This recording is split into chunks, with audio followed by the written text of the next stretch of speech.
Enjoy the varied glimpses of India through the May issue of our monthly video magazine, Colors of India. We begin our journey in Goa, on the western coast, exploring one of the oldest and grandest church complexes of India. After breathing in the historic grandeur, we move on to Kolkata to take a walk along Sudder Street and explore the area which is the perfect crossover between the Kolkata of the past and the one it has transformed into. New Delhi, the country's capital, is our next stop. We head to Dariba Kalan, within the walled city, where we pay a visit to Gulab Singh Johrimal, one of the oldest perfumeries in India, established in 1816. Finally, we head to the picturesque valley of Kashmir to enjoy the traditional Noone Chai, which is a type of salted tea conventionally made in copper vessels called Samovar.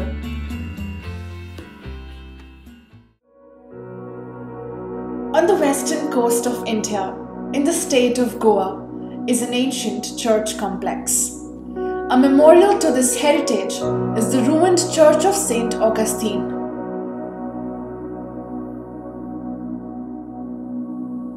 Built in the 16th century on the holy hill of Monte Santo, it was once the largest church in Goa.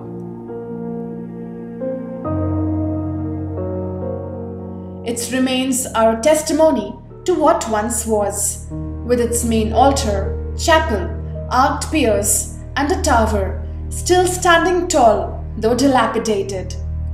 The St. Augustine's Tower, a 4-story, approximately 46-meter tall monument, initially built of laterite, is a major attraction for tourists who come to Goa to discover the heritage of the bygone era. So splendid, I've got excited about this big tower. I'm somehow remembered about our Takht-e-Jamshid in Shiraz, Iran. A preferred destination for tourists from across the world, Goa has a rich history enclosed within the walls of its many convents and churches, which roof even more interesting tales waiting to be explored. Sudder Street, the perfect crossover between Old Calcutta and New Kolkata, is the hub of boho-chic boutiques, cheap hotels, backpackers' delights, and exciting eateries. The iconic Fairlawn Hotel marks the entry point to this vibrant street, which is ever crowded and bustling with energy. There are plenty of hotels are here in Sudder Street, so all the foreigners prefer to come, and this is center point of Calcutta. So that's why I think all the hog market is there. So all of the things they got here. For that I think they prefer come in Sudder Street.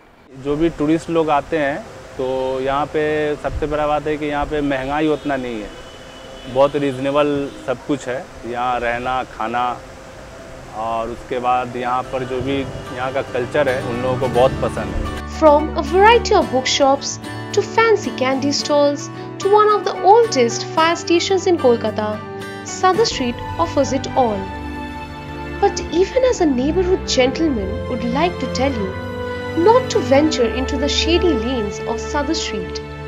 If you do, you will be introduced to a rusty old world of gramophones. The pin set to a vinyl, echoing out old Hindi tunes, welcomed us. Digital सब net पे ही मिल जाता है, available है, तो उतना cell भी नहीं उतना रहा. जस्ट 100 पीस के लिए ग्रामोफोन चलता है. फॉरेनर भी लेकर जाते हैं, फॉरेनर ज़्यादातर इंग्लिश और बंगाली लेकर जाते हैं. We kept roaming in a desperate beat to capture the thriving essence of that Sudder Street is, only to find ourselves indulging in a gorgeous glass of mango juice from Raj's Spanish Cafe, the stomping ground for foreigners and Indians alike. I would say 60% of people coming here in Calcutta, they land up here in Spanish Cafe. It is totally to the European taste or the elsewhere. It's nothing to do with the Indian taste. We try to do simple things, but simple things really simply. We don't try to make it very fancy or something like that. We just keep it as close to the ground. Overall experience has been great. food has been a little bit challenging, finding the right place to eat. But coming here, I love the food. I know it's clean, it's safe. Sudder Street is as charming as it is useful to both locals and tourists. We could stay there, eat there, or even wander the streets and chance upon quaint shops, all of which adds to the Kolkata experience. In the packed old Delhi's Dariba Kalan, just a walking distance from the famous Jama Masjid, remains one of the oldest perfumery in India, Gulab Singh Johrimal, established in 1816. Mukul Gundi is one of the 7th generation owners of the shop and is carrying forward the legacy of his forefathers. I don't think so. Our forefathers must be sure that their legacy, which they started in 1816, whether it will go consistently for 200 years.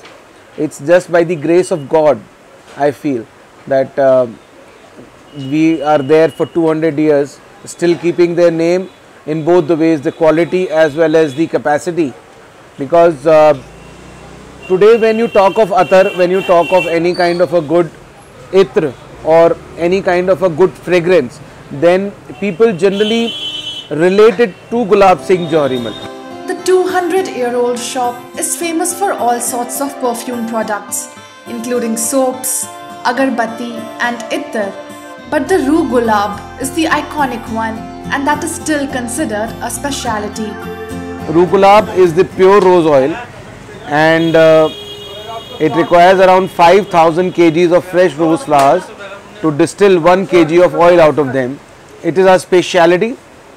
You will not find that quality of Rue Gulab anywhere else in India.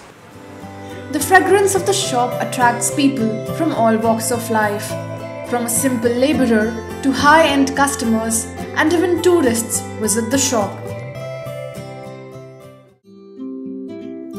The morning in the valley of Kashmir is incomplete without a cup of Noone Chai, which is a special salted tea also known as pink tea. It is prepared in a traditional copper flask which has a fire pot in the center and is locally known as Samovar. It was introduced in the valley by the Persian Sufi Mir Syed Ali Hamadani. MIG TV interacted with one of the artisans to know more about the art of making this traditional thermos.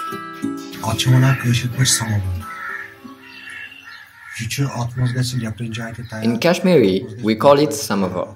It is mainly used to prepare salted tea, but also Lipton tea or even kahwa. Earlier, it used to come from Russia, but when Shah Hamdan came to the valley, he brought this tradition with him, providing livelihood to the people of Kashmir. Now, we have artisans who make this copper samovar with their set of age-old skills. The designer creates various patterns on the metal. It then goes to the market. Noone Chai also remains a favorite delicacy of tourists as well. People coming from abroad tend to take a small replica of Samovar as a souvenir from the Valley of Saints. Even tourists to Kashmir like the salted tea prepared in Samovar. They also buy small replicas of Samovars as souvenirs. With the advent of machines, the art of creating Samovar by hand has definitely been affected. However, a section of artisans are trying to keep the handmade Samovar legacy alive by passing on the skills to the next generation. Rendezvous for the next issue of Colors of India. MIG team from Paris, New Delhi and Kolkata.